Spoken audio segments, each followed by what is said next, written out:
Ser podcast. Qué raro se hace, Juanjo, estar en la Feria del Libro con todas las casetas completamente cerradas. Parece que nos hemos adelantado a los compradores y a los vendedores al mismo tiempo, ¿no? Yo me imagino que detrás de las cortinas que están echadas estarán durmiendo los libreros, a lo mejor. Bueno, pues en una España de posguerra sería así y no me extrañaría que volviera a ser así, dado el camino que llevamos, no, pero espero que estén cada uno en su casa. Pero de todos modos, esto me recuerda que cuando yo era pequeño, en todos los barrios de Madrid, cuando llegaba esta época, se instalaba en alguna calle un melonero. Yo no sé si en una persona que vendía melones. Sí, hombre, los puestos de melones. Los puestos de melones que todavía existen. Bueno, los meloneros dormían en el puesto, ¿no te acuerdas tú de esto? Sí. Y daba una impresión tremenda llegar allí por la mañana y vernos levantarse, ¿no? ¿Te imaginas que de repente se abre una persiana y la gente se despereza? En pijama, un librero. No. Bueno, afortunadamente hemos mejorado un poco. Bueno, estamos en la Feria del Libro de Madrid y hacemos el programa desde aquí. Además tenemos ahora por delante una hora, yo creo que va a ser maravillosa por la gente que nos va a acompañar y luego varias horas que seguramente serán muy divertidas. Y claro, yo estuve ayer viendo un poquito el espacio en el que estamos, que es un pequeño estudio frente a la caseta 136, por si alguien se quiere acercar, hay espacio delante para ver el programa. Y esto era una marabunta. Y de repente estar ahora aquí con guardas de seguridad mirando el teléfono, con gente haciendo más fotos, pero muy pocos, son los más madrugadores. Es curioso, ¿no? Pensar que hay tanto libro detrás de tanta cortina. Sí, es el momento ideal para caminar, para pasear. Sí.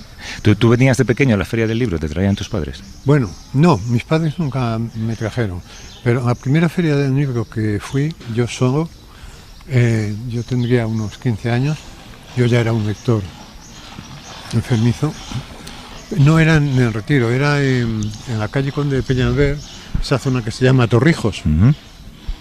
Y yo iba muy emocionado, con muy poco dinero, e iba recogiendo sobre todo folletos, porque ya los folletos me parecía que tenían, que me comunicaban de algún modo con el libro, ¿no? O sea, recoger folletos ya era una actividad relacionada con la cultura, y llevaba muy poco dinero. Y con ese poco dinero recuerdo el libro que me compré. ¿Cuál es? El libro que me compré era un libro de memorias de Karin Chessman desde la cárcel. Karin Chessman, tú que eres americano deberías saber quién es. ¿Tú te acuerdas de él? Pues la verdad es que no. Pues fue un asesino en serie, famosísimo, que murió en la cámara de gas. Y el tiempo que pasó en el pasillo de la muerte, se redimió y escribió un libro maravilloso que eran sus... Y entonces yo ese libro recuerdo haberlo leído con fiebre, me daba fiebre leerlo, hasta un punto me identifiqué con este personaje que yo decidí que lo que quería hacer era psicópata. Pero enseguida vi que no tenía talento, ¿no? Pero lo intentaste, hiciste práctica de psicópata. No, pero me pregunté durante mucho tiempo, bueno, ¿yo por qué quería ser psicópata? Identificándome con este Karin Chessman, ¿no? Que había escrito...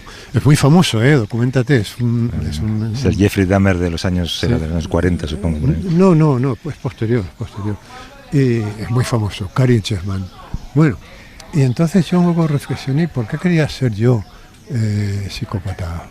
No, yo no quería ser psicópata.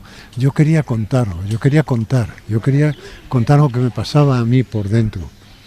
Y Karin Chessman contó lo que me había pasado a él por dentro. Y esta es una confusión que está muy bien y está muy mal, porque cuando leemos, sobre todo de jóvenes, nos identificamos con los héroes o los antihéroes de los libros que leemos. Pero lo bueno de eso es que tú un día puedes ser asesino, pero esa experiencia es reversible. Otro día puedes ser marino, otro día puedes ser policía, otro día, pero todas esas experiencias son reversibles, al contrario de las experiencias de la realidad, porque si tú eres asesino en la vida, pues Ya no hay acabas vuelta en la atrás. cárcel, ¿no? Sí, sí. Seguramente. Entonces, ahí eso me sirvió mucho porque yo me preguntaba, bueno, ya ha pasado el tiempo, ¿y por qué yo quería? No, yo no quería ser psicópata, aparte de que no servía, yo lo que quería era contar lo que yo tenía, lo que a mí me pasaba por dentro, y es que yo me sentía extraño en el mundo, que yo creo que es una de las cosas que definen a los escritores, ¿no? Un conflicto con la realidad, un conflicto con el mundo, una de cuyas vías de escape maravillosas es la escritura. Pero tú recuerdas pasear por aquí de joven, de niño. No, de niño. Es que aquí esta feria es muy tardía. Esta feria de Nirga aquí es muy tardía. Yo luego ya recuerdo, en los años de la facultad, venir a la feria de Nirga, ya de la del Retiro, que ¿qué años serían? Serían los años, vamos a ver, 68, 70, no, entre los 68, 70, 72, por ahí es cuando empieza la Feria del Libro en el Retiro, que es un éxito brutal. Y entonces yo, fíjate, recuerdo perfectamente de entrar en la feria, por allí, por la entrada de... Por la calle Ibiza, digamos. Por Ibiza, y nada más entrar había un kiosco, yo venía solo, había un kiosco con mucha literatura latinoamericana, de la que yo entonces no tenía ni idea, y había un grupo de 2 o 3 jóvenes, pero que se les veía entendidos, que sabían, porque yo no sabía nada, y que dijeron, ese sí que es bueno, señalando un libro de Juan Carlos Onetti. Bueno. Y compré a Juan Carlos Onetti en La vida breve, que es un libro que de las lecturas que me han deslumbrado en la vida, y compré un libro de Borges. Y ahí ahí empezó todo, ¿no? Ahí empezó el contar. Pues yo leí primero a los periféricos del boom, porque, por ejemplo, bueno, Borges no se puede considerar quizá un periférico del boom, pero desde luego Onetti sí, o Rufo también, en fin, tantos autores, ¿no? Y entonces sí, pero esto ya te digo, estaba yo en primero o segundo de facultad, y entonces sí era un placer venir aquí. Y esta feria, que siempre ha estado en discusión, porque dicen algunos que tiene un impacto ambiental muy fuerte y tal, se retiró, sería un disparate sacarla de aquí. De hecho, un año se llevó a la Casa del Campo y fue un fracaso. O sea, el éxito es que la gente viene aquí a pasear. Como quien va a un parque a pasear. Yo recuerdo en mi infancia, en los años 70 sí que me traían mis padres a la feria, y recuerdo que lo que más se vendía, lo que más figuraba en las casetas y lo que te hacía sentir más feliz si conseguías comprarlo eran las enciclopedias. Bueno, porque eran casi una novedad, ¿no? Hay libros que lo tienen todo. Y si tenías una enciclopedia en casa significaba que habías llegado lejos, ¿no? Es como que la familia ascendía de clase una vez que tenías la enciclopedia, por pequeña que fuera. No recuerdo si la Larousse eran 21 tomos, sí. Creo recordar. No, eran menos, yo creo, la Larousse. Sí, pero la Larousse era muy buena enciclopedia. Tú sabes que están yo la tengo. Los contenedores llenos de enciclopedias, porque nadie las quiere ni en Wallapop. No. Ya, es una lástima. Claro, se han quedado además, porque antes las enciclopedias, que era una representación del mundo, era un mapa del mundo. Yo tengo muchas enciclopedias, porque hay enciclopedias de todo, ¿eh? Y hay, por ejemplo, había un tipo de enciclopedia que era una rareza, pero que estaba muy bien, que era enciclopedia temática, es decir, que en lugar de ser alfabética, te llevaba de un tema a otro, y tenía tenía algo de lo que tienen en internet, en hipertexto, ¿sí? ¿no? Porque ibas navegando de un sitio a otro por temas, y esas enciclopedias eran maravillosas, pero había enciclopedias de física, enciclopedias de química, yo tengo muchas enciclopedias, y tengo una gran enciclopedia Espasa. El otro día me regalaste un tomo de la enciclopedia francesa. Exacto, el otro día te regalé un tomo que habrás visto que es maravilloso. Es maravilloso, los dibujos son estupendos, y tratas de pensar en lo que la mecánica significa en la historia de la humanidad. Oye, bueno, que estamos, como digo, en la Feria del Libro, en la caseta la caseta es un estudio que tiene la SER frente a la caseta 136, las persianas siguen echadas, con lo cual la gente no ha llegado, pero sí que hay bastante gente delante del lugar al que vamos a entrar, que es una especie de cabina telefónica a lo grande. Sí. Vamos a sentirnos como José Luis López Vázquez, o como Un poco como lo que me siento a veces, que es chimpancé en un zoológico, ¿no? Sí, esto me habrá costado hacer un pico, ¿eh? Con un cristal será por dinero, Juanjo. No sé, pero quiero decir que todo esto cuesta, ¿eh? Ya. Los iberios pagan también, ¿eh? Claro. Pero les compensa mucho porque... Luego tú firmas, ¿no? Yo firmo muy bueno, entonces sí. Pero nos compensa mucho porque durante estos días de feria se hace mucho dinero. O sea, es decir, que se arregla parte del año. Porque además, aquí la gente viene y compra. A la gente, yo siempre he reprochado, ahora es menos, ¿no? Pero que los libreros durante un tiempo tenían unas librerías como si fueran iglesias, cerradas, de manera que la gente no se atrevía a entrar, excepto a la gente que estábamos acostumbrados. Yo siempre digo, es como si a mí me dice de entrar en una joyería de Serrano. Yo no entraría no porque no me apetezca ver lo que hay allí, sino porque no sé cómo es el código de comunicación que se hace. Pues mucha gente, yo he visto a veces gente que se asoma así en las librerías y tal, y no se atreve a entrar porque no sabe cómo moverse.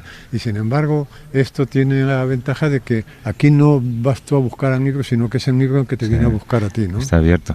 Yo comentaba esta mañana, por cierto, cuando llegaron las primeras librerías, que yo lo recuerdo la primera vez que fui a París, cuando fui a una FNAC, en las que podías coger un libro, leerlo, básicamente, sentado en el suelo o en un sillón, y no tenías que pagarlo. Ese fue el gran secreto de los VIPs, cuando vendían libros y de la FNAC.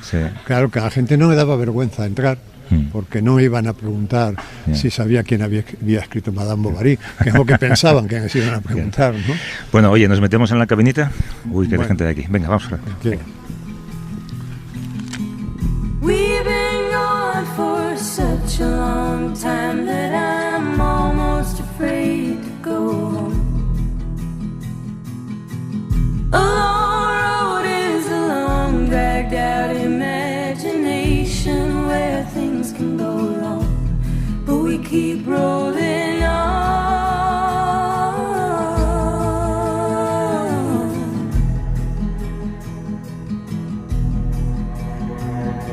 No doctor, but if I was guessing, I'd say it was just growing pains.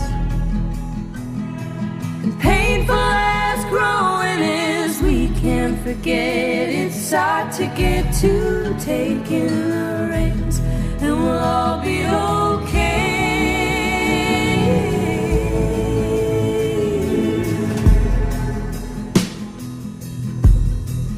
We'll be okay.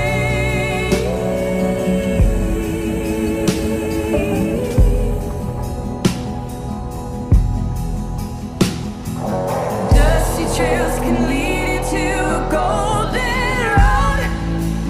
I've been told.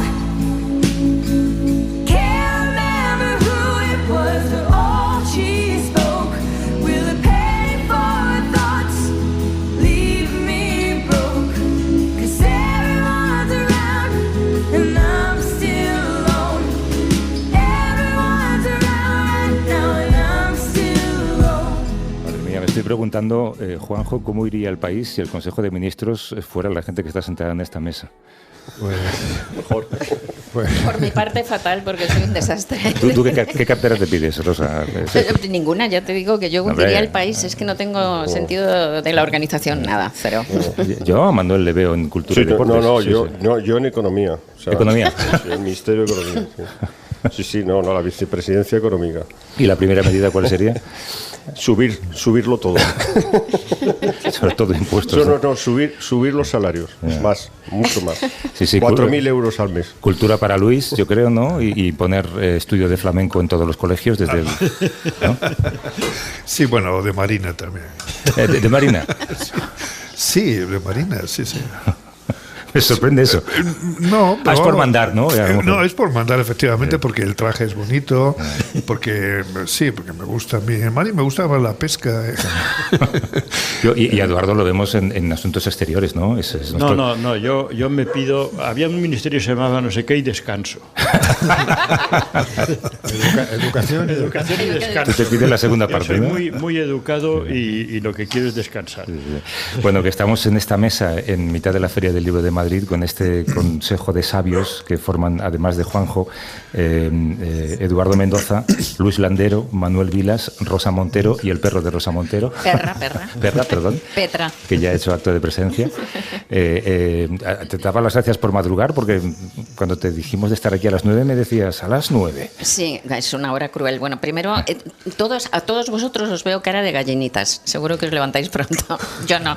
Y luego que estoy con jet lag, acabo de... Bueno, total. Que estás en Brasil, fatal. ¿no? Sí, vine anteayer, sí. ¿De promocionar? O... Bueno, de ser un feriante, ¿no? Que somos los que hacemos libros la mitad del tiempo, lo vamos vendiendo. Compre este libro bueno, bonito y barato, ¿no? Por el mundo. Yo no sé vosotros, creo que os pasa seguramente como me pasa a mí. Ahora estamos en este estudio de la SER en la Feria del Libro, que es un estudio acristalado. Yo decía antes que es casi como un poco un zoológico, ¿no? Falta que nos tiren unos cacahuetes. Hay gente alrededor mirando por los cristales. Vuestra relación en una profesión tan solitaria como la vuestra relación con esta gente que os está mirando, ¿os impone, os inquieta? ¿Es una incomodidad venir a la feria? A mí me parece una maravilla. Primero, yo venía desde muy pequeñita a la feria de niña y es un sitio que adoro. Y luego ya firmando también llevo toda la vida y es el único sitio en donde ves a los lectores puros, porque son gente pues de todo tipo y tal. Y yo me siento muy en deuda. La gente es cariñosísima, maravillosa. A mí me encanta y me siento tremendamente en deuda, vamos. Eduardo, a ti lo peor que te ha dicho un lector, ¿qué ha sido? ¿Lo recuerdas? ¿Alguien te ha dicho, a ver si escribe usted más de una página al día? Bueno, no, la verdad, claro, yo tengo la suerte de que hasta ahora pues hay una cierta cola para la firma y nadie se pone a hacer cola para decir no me gusta nada lo que hace usted. Total, bueno, ten cuidado, sí, bueno, tiene que ser ya una persona realmente con ganas y nunca me la he encontrado. Siempre vienen allí, bueno, pues han hecho cola ahora para hacerse la foto y para que les firmes un libro y te cuentan y es muy agradable y es muy placentero. A veces es un poco incluso demasiado tenso porque ves que se aglomera la gente, que tienes que despacharlos deprisa para que no se quede nadie, o que no te quedes tú sin comer. Pero el contacto, pues como dice Rosa, es estupendo, ¿no? La gente os cuenta cosas cuando pide firma. Sí, cuenta cosas, sí. Pero bueno, respecto a la feria, ya a mí en principio no me gusta venir. Y vengo siempre de mal humor y me gustaría no venir. Pero luego cuando vengo, estoy contento de haber venido y me voy contento de haber estado, ¿no? Pero es porque me da vergüenza exponerme, ¿no? A la curiosidad pública. Bueno, son cosas, ¿no? Pero no, luego sí, lo que decía Rosa, lo que decía Eduardo, que es un gusto hablar con la gente y sí, te cuentan cositas, ¿no? Y a veces eso te sirve para personalizar un poco la dedicatoria también, ¿no? Tú eres de los que, como Peridis, que les hace cada uno una historieta de 4 páginas en la dedicatoria. No, tanto como eso no. Sí que pinto una mascota así a casi todo el mundo, que es pero yo no sé dibujar, pero pinto una especie de zorro, de lobo, no sé, algo así parecido, ¿no? Y procuro, dentro de lo posible, hacer dedicatorias cariñosas y con algún detalle personal tomado sobre la marcha, ¿no? Pero no siempre porque no es fácil, claro. ¿Os pasa a vosotros lo que me pasa a mí con algunos invitados de este programa? No voy a decir cuáles, que cuando me dicen, vienen no sé qué actor o youtuber, y yo tengo que reconocer que no sé quién es y tengo que documentarme para poder charlar con él porque resulta que es alguien pues con mucha influencia o con mucho crédito en este país, ¿no? Y de repente veis al lado de vuestra caseta pues es una cola inmensa, sí, con un autor que vende mucho y no sabéis ni quién es. Sí, a mí me pasa constantemente en la Feria del Libro. ¿Lo has dicho con un tono de depresión? No, bueno, de sorpresa, porque luego tú también firmas tus libros, ¿no? Sin duda él firma más, o ella. Y produce una histeria alrededor muy llamativa, ¿no? Y te fijas en eso y yo no sé quién es y pregunto, yo con curiosidad quién es y miro el libro de la persona e intento averiguar cuál es la explicación de semejante éxito, ¿no? Y está muchas veces vinculado pues a cuestiones mediáticas y muchas veces a cuestiones sentimentales, ¿no? Porque ven en ese escritor o escritora una especie de solución en el texto que han leído de él, una especie de solución a su vida, ¿no? Y de ahí que lo demanden de una forma emocional muy rabiosa, ¿no? Pero luego a ti también, como escritor, también te demandan tus lectores, los que vienen a verte y a que les firmes, también tienen una complicidad quizá más atenuada por la experiencia, ¿no?, de la vida. Porque el fenómeno de los youtubers es un fenómeno adolescente y por tanto no está... no tiene esa envoltura de la vida experimentada, ¿no? Y los lectores que vienen a verte a ti sí que han experimentado la vida y han vivido, ¿no? Esa es la diferencia. ¿Y tú, Juanjo? Estaba durmiendo, Juanjo. Claro, yo la gafas de sol puesta, no sabíamos que tenía los ojos cerrados. No, vamos a ver, yo vengo a la feria porque yo soy muy obediente. Y a ti te dicen que vengas y vienes. Me dicen, yo recuerdo un editor hace años que me dijo: mira, esto es un barco en el que la tripulación está compuesta por el escritor, el editor, el distribuidor y el librero, que es el último tramo de esa cadena, ¿no? Y luego, claro, está el comprador. Pero todos, menos el comprador, los demás vamos todos en el mismo barco, ¿no? Y entonces todos tienen que echar una mano, ¿no? Y entonces echar una mano, pues es venir a firmar, porque además ya no te lo piden el editor, te lo piden los libreros. ¿Verdad? Porque los libreros tienen que aprovechar para hacer caja estos días, que son muy buenos, ¿no? Y entonces, bueno, pues si firmas unos cuantos libros y tal. Entonces, bueno, pues está bien. Ahora, yo soy muy torpe para la dedicatoria. Yo solo tengo 2 dedicatorias, que es con mi sincero afecto. Eso me pusiste a mí en el último libro. Sincero, francamente. Con mis mejores deseos de futuro. Si es una persona de mucho compromiso, me pongo a las 2. Pero soy incapaz, no se me ocurre, no, además me paralizo. Me paralizo. Me acuerdo un día que en la Feria del Libro de Guadalajara llegó una chica y me dijo, maestro, que allí ya sabes que ya es maestro a todo el mundo. O sea, Sí. Dice, maestro, plásmeme un aliciente. Y dije, ostras, esto no se puede resolver con mi sincero afecto. A lo mejor con mejores deseos, pero no. Entonces, y me quedé y dije, espera un momento que tengo que ir al lavabo, y me fui a dar una vuelta a pensar, Dios mío, ¿qué me pongo? Bueno, al final, pues, y yo esa dedicatoria la he recordado toda la vida, pero pensando que era un mexicanismo. Y el otro día, hablando en una entrevista que hacía con Risco, que es el Ángels Barceló de México, que hace el programa de Ángels. Vale. Pensaba que era Risto y te habías equivocado. Risco. Vale. Que es muy famoso allí en México. Y estaba en Madrid y me hizo una entrevista. Vale. Y se lo conté. Y dice, no es un mexicanismo, es una frase rarísima. Plásmeme un aliciente. Se la estuvo pensando la pobre, seguro. Yo tampoco tengo mucha. Yo no tengo mucha. Yo pongo con abrazo o con cariño o con había amistad. Que trabajar es un poco. Pero yo suplo esa falta de imaginación para la dedicatoria con una buena caligrafía. Una caligrafía muy esmerada y con una firma bonita y con muchos, un poco así de adornos y tal. Y una sonrisa resplandeciente. Y una sonrisa maravillosa y un agradecimiento profundo. O sea, ese agradecimiento profundo que a veces te llevaría incluso a pagar la mitad del libro con el lector, ¿no? Pues yo intento también hacer cosas especiales, como decía Luis. O sea, realmente. Pero, pues, por ejemplo, para que yo. Pues depende, la gente te dice cosas, entonces pues yo lo pongo. Pero te dice alguien, yo trabajo en correos. ¿Cómo se lo dedicas?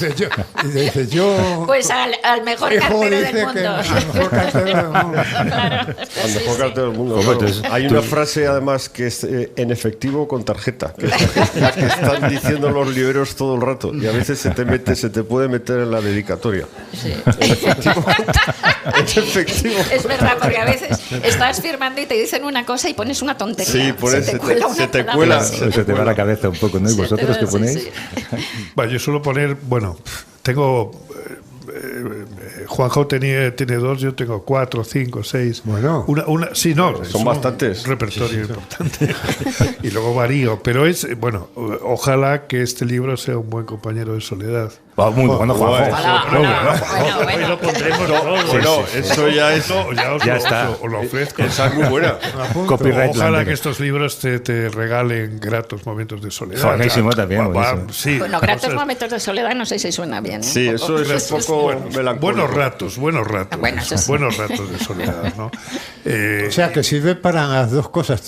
Una sirve para aliviar la soledad y en otro para proporcionarla. Sí. Y bueno, y no sé, alguna cosa más por ahí, ¿no? Y luego, por ejemplo, si alguien dice, me da mucha vergüenza venir a tal, entonces digo, bueno, a fulanita o fulanito, que le da mucha vergüenza y a quien yo agradezco que haya vencido su timidez para bla, bla, bla, bla. O sea, que es formato rosa, ¿no? Cogerlo al vuelo y Sí. aprovecharlo. Sí, pillar al vuelo o algo, pero bueno, o a veces sencillamente con gratitud y cariño. Eso también, esa es la más socorrida que yo tengo, ¿no? Que eso es un poco la línea de las de Juanjo. ¿Y tú, Eduardo? No, a mí me pasa lo mismo, yo me paralizo, pero además yo con el inconveniente de que como yo escribo novelas de humor, la gente se cree que soy muy gracioso y un botarate, y en realidad yo soy lo más parecido a San Jerónimo que conozco. En un mal día. Yo me paso el día con una calavera en la mano, muy serio, y no se me ocurre nunca nada. Por suerte, hace muchos años, en Barcelona, estaba con García Márquez. Estábamos allí y alguien le trajo un libro y dijo, oye, para este amigo tuyo, y García Márquez dijo, no sé qué poner, que se te ocurre algo. Yo le dije, pon para mi amigo. Y él dijo, para mi amigo Gabriel García Márquez. Dice, es que nunca se me ocurre nada. Y la gente se cree que tengo mucha imaginación, no tengo ninguna. Y al cabo de un tiempo, otra vez le trajeron un libro y ya sin preguntarme nada dijo, de su amigo, pensé, bueno, si García Márquez no llega más que a esto, yo pues estoy un poco en las mismas condiciones. Y estoy como Juanjo, pongo un cordial saludo, que lo pase usted muy bien, hola, buenos días. O sea, no pisas charcos. Y de ahí no paso. Y a veces alguien me dice, póngame algo gracioso. Y yo ya me levanto y me voy. Un momento que me están llamando, que me suena el móvil, porque soy incapaz. Necesito pues una tarde y media para que se me ocurra una frase. Y claro, hay gente. Pero pero la verdad es que nunca he tenido. Se van y nunca me han vuelto a decir, oiga, esto no cumple. No está a la altura de Eduardo Mendoza. Sí. No esperan mucho. Como decía, hay unos que acuden al escritor o al bloguero, al escritor, realmente para establecer. A mí me traen un libro. Generalmente lo traen de casa, casi no vendo nada en la feria. Traen unos libros muy viejos, muy roñosos, de esto en el bachillerato me lo hicieron leer hace 42 años y me haría ilusión que usted le pusiera una firma. Ya pongo esto y la tinta traspasa el papel porque está ya muy, muy polvoriento y con esto se van contentos. O sea que salgo bien parado. Está bien. Es curioso también cuando alguien, a lo mejor no sé si os pasa a vosotros, cuando alguien se deshace en elogios, tenéis una manera de agradecerlo más allá de dar las gracias. Yo siempre que alguien dice, es que me gusta mucho su programa, gracias, pero me quedo como atascado. Me gustaría encontrar una fórmula también, no sé, aquí tengo a 5 grandes escritores. Yo digo, siga. Siga. Siga escuchando, ¿no? No, siga hablando. Siga hablando. No, es difícil eso, es muy abrumador y te exige una solidaridad humana que a veces no sabes cómo inventarla o crearla, ¿no? Quieres acompañar en ese elogio, que es un elogio que te llama a la amistad, ¿no? De alguna manera, o a la complicidad. Y te llama también a no decepcionar, a no hacer nada que pueda resultar, no decir nada, lo mejor es callar y decir gracias, ¿no? Porque cualquier cosa puede ser decepcionante y para esa persona el libro que has escrito o el programa que has hecho pues es muy importante y no puedes más que asentir y dibujar en la mirada un profundo agradecimiento y una sonrisa maravillosa. Y cruzar Pues- los dedos para que no se marche diciendo la frase "qué mayor está". Que es una frase que se oye mucho en la Bueno, feria del libro. a mí me dicen una cosa que a mí me perturba muchísimo. Dice, es usted más guapo en la realidad que en las fotos. Y esto me tiene muy traumatizado. Pues eso lo repite mucho y dices, Dios mío, ¿cómo saldré? ¿No? No, pero la verdad es que das las gracias, pero porque te regalan algo. A mí me ha bajado mucho la cresta una cosa que me ha pasado bastantes veces, ¿no? Como 4 o 5 veces en la feria del libro, que viene alguien, desde un lector o lectora maravillosos, que te empieza a decir de todo. Es que me encantas, es que eres tan original, es que eres tan auténtica, es que... Bueno, tú cada vez engordando, ¿no? Termina media hora de decirte cosas maravillosas y dice, resumiendo, que tú y fulanito sois mis autores preferidos. Y a ti fulanito te parece una mierda. Un imbécil. Una cosa espantosa, pero además te parece el más deshonesto, el menos original, o sea, todo. Y no es que ese lector o esa lectora sea imbécil, para nada, para nada. No. Lo que pasa es que al leer completas el libro que lees. Entonces, ese lector o esa lectora está entregando al libro de ese imbécil pues su veracidad, su sentido de la belleza, pero se lo entrega al imbécil y te lo entrega a ti. Claro. A ti también. O sea que parte de lo que te está dando es un regalo absoluto, que no te mereces para Yo nada. como soy paranoico pensaría que era un modo indirecto de llamarme imbécil a mí. Es curioso porque estoy pensando que estáis aquí, seguramente los 5 escritores de más éxito y más éxito reconocido de la literatura contemporánea. Sigue. Junto con... Voy a seguir, pero no me pidáis que diga nada gracioso. Y cuando pensaba en que vinierais y en charlar este ratito, yo de repente se me cruzó por la cabeza pensar que a lo mejor hay egos cruzados y digo, ¿y si Rosa se lleva fatal con Luis? ¿Y si Luis detesta a Vilas? ¿Sabes? Y entonces de verdad que me puse muy nervioso. Paqui que está ahí lo sabe. No escarbes. No sigas. Yo dejo esto encima de la mesa. O sea, ahí ¿no? Ahí también. Sí, pero poco. Yo creo que dentro... Mira, que conozco muchísimo los gremios como periodista, como tú. Y yo creo que dentro de que siempre hay imbéciles, y los hay, yo creo que este es de los que nos llevamos mejor todos. Y en esta mesa ahora mismo, por mi parte, los adoro a todos. Sí, es un gremio que no va para Sí, eso. no, ¿no? hombre. No hay grandes. No da para mucho. Entre los novelistas, entre los poetas. En más. nuestros poetas sí que hay los más. poetas. Los poetas Hay más se piques. matan un poco más. Y en el caso de que los hubiera, que probablemente los haya, se llevan en privado. Esto es íntimo. Sí. Bueno, algunos periodistas, escritores alardean también de sus Yo creo que los cuitas con otros escritores a partir de los 50 años, yo creo que eso ya no lo tienen, ya lo han aparcado. O sea, que el ego se acaba a los 50. Se desvanece, sí, porque ya ves lo que hay. Ves lo que hay y lo maravilloso es la cordialidad y la fraternidad. Es mucho más maravilloso eso que cualquier otra cosa. Yo creo que si el ego es fuerte, dura hasta la muerte. Yo también lo creo. Sí, Yo también sí. lo creo. Pero el novelista, por otro lado, hacer una novela es viajar al otro, es querer viajar al otro y es autoanalizarte también. O sea que yo creo que el novelista, aunque tenga el ego, pues lo tiene un poquito más domesticado o más visto. Sí, lo tiene más. Y el ego, de todas formas, en una feria del libro puede salir muy mal parado el ego de los escritores. Porque hay lectores que tienen una sinceridad brutal. Y te dicen, o sea, igual te dicen una novela tuya que les ha encantado y la otra les ha parecido muy mal. O sea, y te lo dicen a bocajarro. Y de los lectores puedes sacar muchísimas cosas de tu literatura y puedes entenderte tú a ti mismo perfectamente con las cosas que te dicen, porque te las dicen con absolutas. No es como un amigo o un colega que lo tamiza un poco, ¿no? O sea, que estás contando que básicamente todos tus lectores van a ti y te dicen, ¿cómo me gustó Ordesa? Exacto. Eso es así. O sea, eso es una trauma. A ver si vuelves a escribir Ordesa. Eso es traumático. Todo lector. Ordesa 2. Sí, todo dice. Es que no sé qué. Bueno, siempre con. Y con arreglos. Y yo con esa novela he hecho milagros. O sea, he sanado familia. O sea, esto me vienen continuamente para decirme que he arreglado un problema familiar, de que mi madre no se hablaba con su hermana, no sé qué, y se han hablado, que cuando terminé de leer la novela fui a casa de mi madre a darle un beso, etcétera. Todo esto me lo dicen. Entonces yo le digo, pues ahora cómprese la siguiente. Sí, y entonces sonríen y se van. Dice, sí. Y entonces se marchan.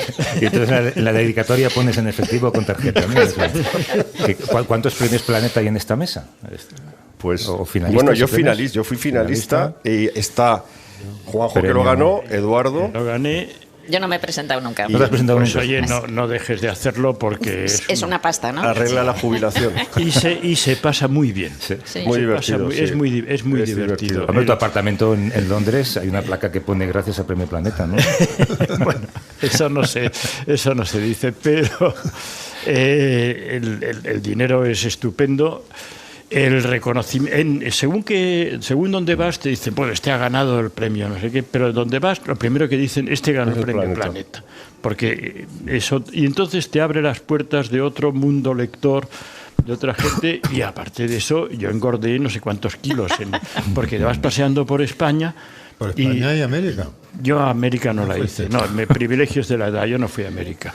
Dije que no, que me cansaba mucho, pero por España, pues bueno, un día estaba en Valencia con una paella, al día siguiente en Sevilla con un pescadito, al día siguiente en Galicia con marisco. Bueno, y volví más gordo que no entraba por la puerta. Lo pasé muy bien y la gente es muy cariñosa y yo me divertí muchísimo. El Premio Planeta revela una España al escritor muy interesantísima Mucho, y de mucho, lectores que muchas veces no dirías que, o sea, que existen una serie de lectores que están vinculados al Premio Planeta y que son del Premio Planeta. No, es otro mundo. Y son lectores. Yo estaba en un sitio y vino una señora, me dijo, a ver, fírmeme su libro. Seguro que me gustará, pero los he leído todos. Y dije, muchas gracias. Me dijo, no, yo no sé quién es usted. He leído todos los premios Planeta. Usted será uno de ellos. Sí, no lo conozco. Yo solo sé que cada año me compro el premio Planeta, el que sea, y lo leo. La que está muy bien, es otra forma de leer. Lo que pasa es que los que lo ganáis tenéis que ir de gira con el finalista, ¿no? Si te toca alguien que, por lo que sea, tú fuiste con Cercas. Yo que, fui bueno, con ahí Javier tuviste y suerte. nos lo pasamos maravillosamente bien. Tú fuiste con Boris, ¿no? Yo fui con Boris y fue una gira divertidísima de un año que fuimos también a América y bebiendo champán y comiendo marisco en todas partes, porque además yo gané justo antes de la crisis de 2008. Yo gané en 2007, entonces se tiraba a casa por la ventana. Creo que ahora ya no luego tanto. en fin, se redujo Ahora, un poco. ya. Se redujeron un poco A más. mí ya me tocaron menos gambas. Te tocaron. Pero Pues sí, fue una gira estupenda. Y además muy bien acompañados por la gente de la editorial, porque Sí. en las editoriales tienen gente que a mí me asombra lo entregadas que están. Parece que les gusta el trabajo, es imposible. Pero parece que tienen unos criterios de selección de personal increíbles, que ya nos podían buscar los presidentes del gobierno para sus ministerios, ¿no? Porque es que, verdad, no hay nadie antipático. Oye, tengo un texto que escribiste tú, Luis, no sé si es una entrevista o un texto, que decías, los años 80 y 90 fueron la última oportunidad para que los escritores fueran reconocidos en este país. Luego ya vino Internet y otras cosas, y el escritor ya pasó a ser una figura secundaria. Pero hasta entonces el prestigio del escritor se lo había dado la sociedad y los periódicos y los políticos y los filósofos. Un escritor era alguien de prestigio que aportaba algo a la sociedad y así era reconocido. Los que vinieron después quedaron al margen de ese prestigio que se nos concedía. La cultura ha sido colonizada por los intrusos del entretenimiento y hoy las redes sociales han ocupado gran parte del espacio que tenía la cultura. Hoy la escritura se ha abaratado. El escritor, en su mundo interno, ya no piensa en la literatura, en la escritura, en ese sueño. Ahora solo se piensa en la inmediatez y en el éxito. Estoy tan de acuerdo con esto. Bueno, no, pero Te has puesto el micrófono en el ojo. Sí, te bajas un poco. sí, espera, ya notaba yo algo raro. Sí. No, pero es verdad que los escritores de los años 70, 80, incluso 90, teníamos, bueno, si me incluyo, vamos, teníamos cierto prestigio, pero también lo tenían los periódicos, también lo tenían los políticos, también lo tenían los filósofos, los grandes articulistas. Había unos referentes culturales muy claros y había un prestigio que nos lo daba la sociedad, evidentemente. Pero luego, sin embargo, la generación de escritores que vino después del 2000, salvo excepciones, claro, ya la sociedad ya no les concedió ese prestigio, ni a ellos, ni a periodistas que se lo merecían, ni a filósofos, ni a políticos, ni a instituciones. Todo se fue deteriorando. Y entonces es verdad que los escritores de entonces recibimos, la sociedad nos concedió un prestigio que luego no se les concedió a los escritores que vinieron después, ¿no? Yo lo pensaba esta semana con la muerte de Antonio Gala, al margen de lo que te pueda gustar o no su literatura, lo famoso que era Antonio Gala. No era un escritor, era una estrella de todo, ¿no? Y yo no creo que haya ahora mismo un escritor que pueda alcanzar esa categoría de fama que él tuvo en su día. Bueno, Antonio Gala además se hizo muy famoso en la televisión, al principio de la televisión, cuando había una sola cadena o dos y todo el mundo, toda la familia se reunía, veía la televisión, y ahí apareció a Antonio Gala, que era un gran comunicador.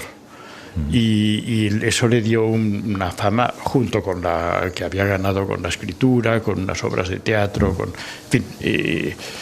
Pero yo estoy de acuerdo con lo que decía Luis, pero como soy el más viejo de todos, puedo decir otra cosa, que es que este prestigio lo tuvimos en los años 70, 80 y 90, pero no antes y no después del 2000. Eso es. Hemos tenido la suerte, unos cuantos, pues los más jóvenes ya no, pero hemos cogido un paréntesis en el que ganamos dinero, cosa que antes ningún escritor. Cuando yo empecé a publicar no había nadie que viviera de ni Cela, ni Delibes, ni Ana María Matute, ni todos los grandes nombres.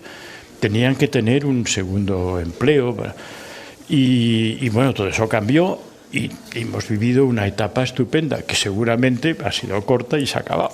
Pero hemos tenido la suerte de estar dentro. Cierto. O sea que hemos de estar contentísimos. A los boomers eso no nos ha tocado. A los boomers nos ha tocado la indigencia.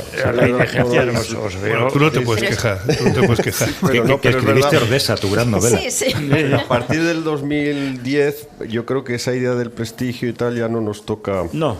Nos hemos quedado huérfanos de eso que estaba inserto en la literatura española, la que acaba de decir Eduardo, ¿no? La idea del prestigio, lo que decía Luis, ¿no? La idea de la calidad, la idea de... Sí, más que el prestigio, yo diría la autoridad moral. La autoridad moral, efectivamente. Además, yo recuerdo que en esos tiempos te llamaban para todo, llamaban al escritor para que opinara. Cosa que no me parece, por otro lado, bien, porque no tenemos por qué opinar. Te preguntaban, por ejemplo, cuando lo de pónselo, póntelo, ¿no? Aquello. Recuerdo que a mí me llamaron para que opinara. No, y de todo, y de la energía nuclear. Los intelectuales. Es lo que, ahora no sabemos quiénes son los intelectuales. Sí, efectivamente. Julio Llamazares, el escritor, claro, que es tan gracioso, decía que éramos los intelectuales de guardia, que había algunos que eran los intelectuales de guardia, ¿no?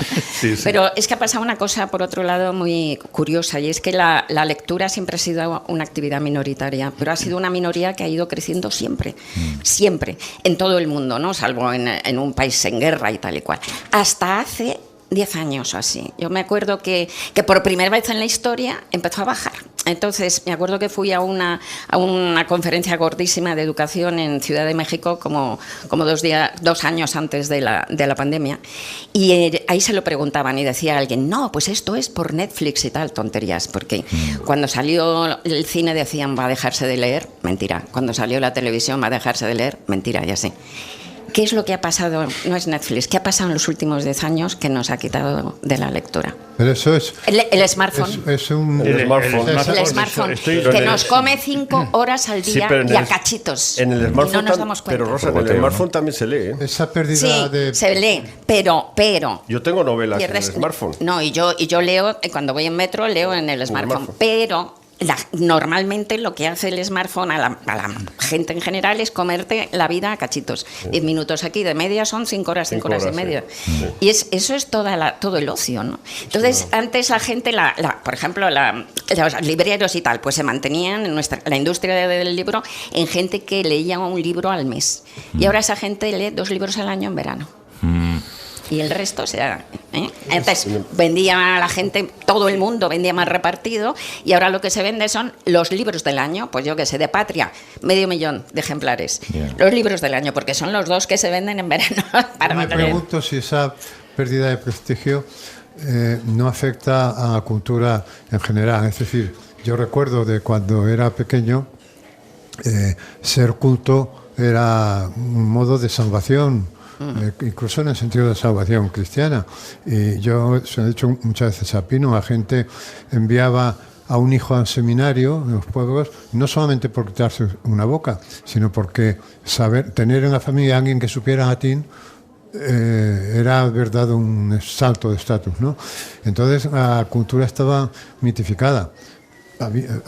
Porque además en la cultura estaba la salvación, y ahora no solamente ha perdido esa mitificación, sino que, por ejemplo, en el caso que ahora tenemos con que Feijóo no sabe inglés y tal, se utiliza eso para decir que lo de saber inglés es una cosa de elitistas y tal, y que bueno, Pero o sea, quiero decir que hay una que pérdida de prestigio de la... Es una de la gran observación. de la Ahora la cultura. gente quiere ser famosa, en plan reality Claro, show. sí. Sí, Pero la es una cultura gran no observación. tiene... O sea, yo cuando era pequeño era, para mí, para mis padres, era ser culto, pero no importaba en qué. Ser culto era la salvación. Y por eso todo el mundo tenía una enciclopedia en casa. Porque la enciclopedia era símbolo. Juanjo, uno de los indicios de eso es el respeto que antes se les tenía a los maestros y a los profesores, Por ejemplo. que eran los depositarios de la cultura, y entonces se les respetaba mucho. Cosa que también, lo mismo que ha pasado... Y ahora con tienen otras- que ir con guardaespaldas. Ahora tienen que, efectivamente, y bueno, y son unos peluquillas. Vamos, o sea que no. No, ¿sabes cuándo perdimos completamente la autoridad moral? Cuando aparecieron me puedo hacer una foto con usted, y a partir de ese momento ya se ha hundido. Ya, porque ahora antes iba, mira, que él es un escritor, decía, y me acuerdo cuando era pequeño, estaba en un restaurante y mi padre decía que el señor es un escritor. Aquello parábamos un rato para verlo. Y ahora, tío, me echo una fotito contigo, venga, y nos hacemos un selfie. Y a partir de ese momento ya te has convertido en un animal de compañía que no, y se acabó. Estaba pensando que yo siempre, cuando hacemos el programa, y lo he hablado alguna vez con Juanjo, y estamos en el estudio, tienes que imaginar que hay alguien escuchando, y imaginas siempre a una sola persona, porque si piensas en la de millones de personas que hay oyendo, te vienes abajo, ¿no? Con un ataque de ansiedad. Entonces, cuando estamos en un sitio como este, yo siempre suelo decir que mi oyente en el que pienso siempre es una mujer de unos 50 años. Los datos lo confirman, porque si miramos alrededor son todas mujeres jóvenes viéndonos ahora mismo. ¿Vosotros pensáis en vuestros lectores? O sea, ¿pensáis en un lector cuando escribís? ¿Pensáis en qué edad tendrá la persona? No, en novela desde luego no. Es una de las diferencias con el periodismo. En periodismo el lector está cuando escribes. Escribes distinto en un periódico, en una revista especializada, pero yo creo que novela uno escribe para el lector que lleva dentro. Quieres escribir la novela que te gustaría leer, ¿no? Escribes para ti, básicamente, entonces. Sí, bueno,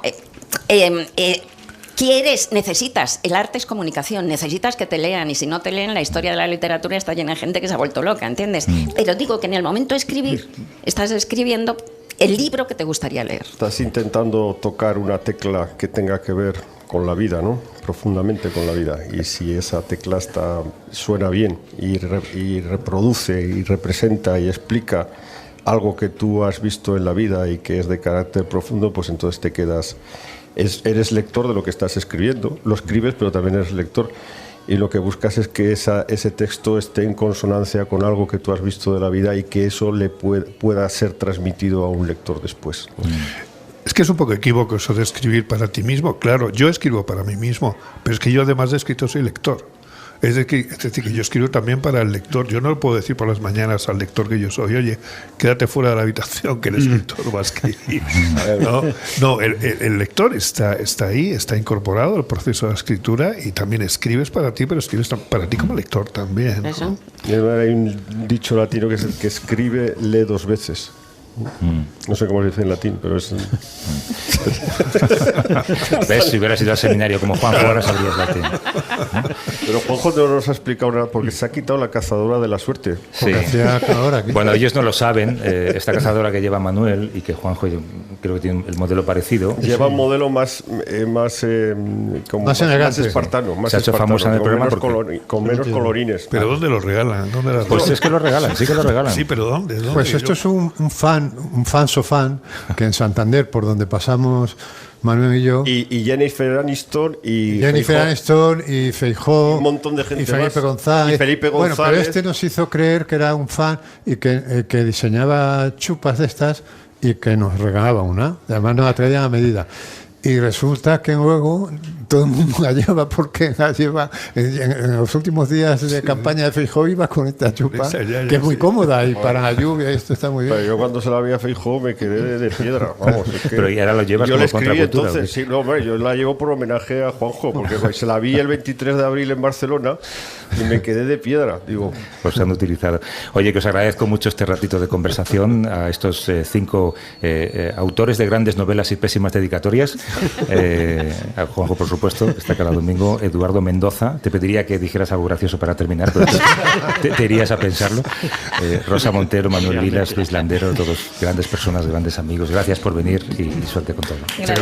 muchas gracias. Todos firmando a las 12 en alguna caseta. Wanna be forever. Now I wanna be the me I could have been when we were together. I wanna be at least almost close to your love.